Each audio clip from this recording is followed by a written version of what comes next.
Bonjour, très heureux de vous retrouver dans cette nouvelle vidéo. Je vais vous montrer aujourd'hui un petit truc, mais vraiment très efficace, quelque chose qui va beaucoup vous aider lorsque vous allez faire vos portraits pour avoir une bonne ressemblance entre le modèle et le tableau. Voilà, ici j'ai fait un dessin sur une toile avant de peindre. Avant de commencer à peindre, je vais faire une vérification à savoir si mon portrait est beau, il est parfait, si les proportions sont bonnes. Alors, pour y parvenir, bien sûr, il existe, on peut le faire avec Photoshop, on peut utiliser le dessin, la visée, on peut utiliser beaucoup de choses qui peuvent être très techniques et nécessiter du matériel spécifique. Là, je vais vous montrer un truc très simple. On va prendre une plaque de plexiglas, tout à fait ordinaire, et puis un feutre, un marqueur. Et je vais vous montrer comment on peut vérifier nos proportions, savoir si les yeux sont à la bonne place, si la bouche est à la bonne place, si le nez est à la bonne grandeur, si les proportions sont bonnes finalement avant de commencer à faire de la peinture. Voilà. Donc je vous montre tout de suite comment est-ce qu'on peut faire ça de manière simple et efficace avec très peu de matériel. Nous avons besoin pour cela d'une feuille de plexiglas et d'un marqueur, un feutre ou un marqueur. La première étape consiste donc à décalquer la photo sur notre plexiglas, du moins les principales lignes. Donc, avec mon feutre, mon marqueur, je vais passer sur la ligne des yeux. Alors, il faut être bien en face parce que, ne serait-ce que l'épaisseur du plexiglas fait que, si je me mets là, on voit l'œil qui bouge. Hein? Donc, il faut être vraiment en face. Je me mets devant, je m'excuse, je me mets devant la caméra. Voilà, les yeux, les narines,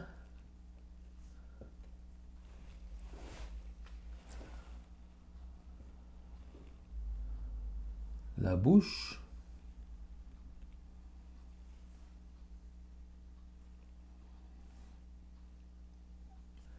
quelques rides principales.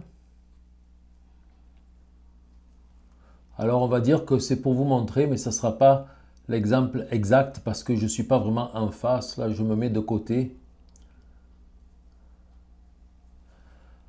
Voilà. Un peu des contours principaux.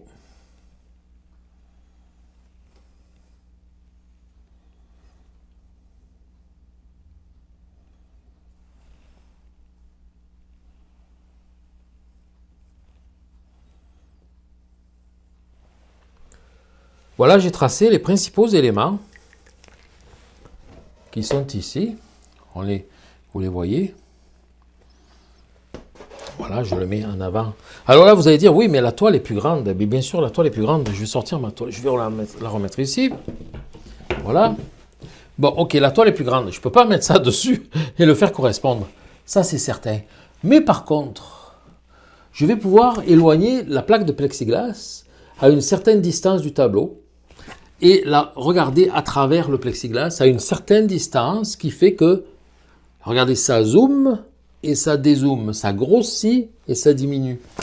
Et je vais me retrouver vraiment, à un moment donné, à la bonne dimension, à la bonne distance de la toile et du plexiglas pour voir vraiment correspondre les traits du plexiglas et ceux du tableau.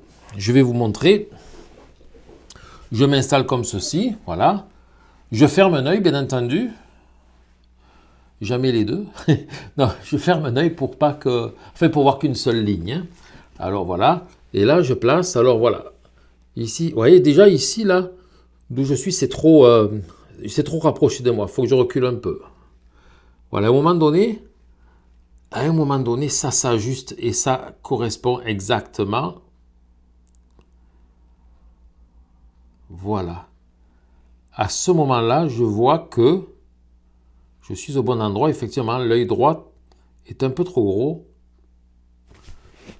C'est incroyable, ça fonctionne. Je vais vous montrer, vous le montrer à travers la caméra et vous allez comprendre. Voilà, donc on se place en arrière du plexiglas. Vous voyez l'image, donc vous voyez le tableau là-bas et ici le plexiglas. Et il va falloir l'ajuster comme ceci. jusqu'à ce que ça corresponde exactement.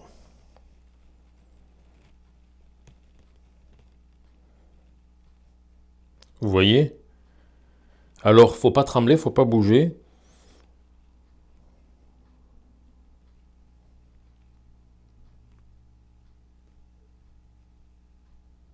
Et voilà. Vous voyez comment c'est possible. Donc, je m'excuse, j'ai pas pu rester longtemps parce que j'étais à bout de bras comme ça. La caméra collée sur ma poitrine. J'avais vraiment du mal à tenir le plexiglas assez droit. Mais vous avez compris le principe. Devant les yeux, c'est vraiment beaucoup plus facile. Puis, si vous appuyez, je ne sais pas moi, sur le bord d'une table ou sur quelque chose, où là, à un moment donné, si j'avais une table, par exemple, ici, je le pose dessus, puis à un moment donné, ben, vu qu'il est appuyé, il ne bouge plus. Là, on est vraiment à la bonne distance et on peut vraiment voir et faire nos corrections sur le tableau directement parce qu'on est fixe, ça ne bouge plus, puis ça fonctionne, c'est efficace, vous voyez. Ce n'est pas nécessaire d'avoir l'ordinateur Photoshop et tout ça. Un simple morceau de plexiglas, un feutre marqueur ordinaire, Sharpie permanent ou autre. Puis après, on nettoie ça avec du savon, puis on peut recommencer autant de fois qu'on veut. Voilà, donc ça, c'était un petit truc bien intéressant. Voilà, c'est aussi simple que ça. Il ne faut pas plus qu'un morceau de plexiglas et un feutre permanent pour réaliser cette petite technique très simple, très facile, mais qui va vous être extrêmement utile pour vérifier si finalement les proportions de votre portrait sont bonnes et correspondent vraiment aux proportions du modèle. Et si c'est vraiment proportionnellement exact, à ce moment-là, votre portrait, votre tableau ressemblera vraiment et on va vous dire que vraiment on reconnaît la personne et même son expression. Et c'est important d'être extrêmement précis pour obtenir la bonne expression. Voilà, c'est simple. Donc si vous aimez ça, si vous aimez des petits trucs comme ça pour la peinture, si vous voulez en apprendre plus, si vous voulez suivre vraiment des cours de peinture, eh bien je vous en offre 6 gratuitement. Pour les obtenir, il vous suffit de vous inscrire, de cliquer sur le lien qui est dans la description et de vous inscrire pour recevoir un nouveau cours par jour pendant 6 jours. Vous allez recevoir un lien chaque jour sur lequel vous allez pouvoir cliquer puis atteindre une vidéo, donc un nouveau cours en vidéo. Voilà, c'est entièrement gratuit, ça me fait plaisir, au moins ça me permet de vous partager ma passion. Et si vous avez aimé ce petit truc, si vous avez aimé cette vidéo, n'hésitez pas à cliquer sur j'aime, à la partager, abonnez-vous à ma chaîne si ça n'est pas encore fait, puis n'hésitez pas à réagir, laissez des commentaires dans la zone de commentaires en dessous de la vidéo. Voilà, je vous remercie beaucoup, puis je vous dis à bientôt pour une autre vidéo comme celle-ci. Merci bien, bye bye.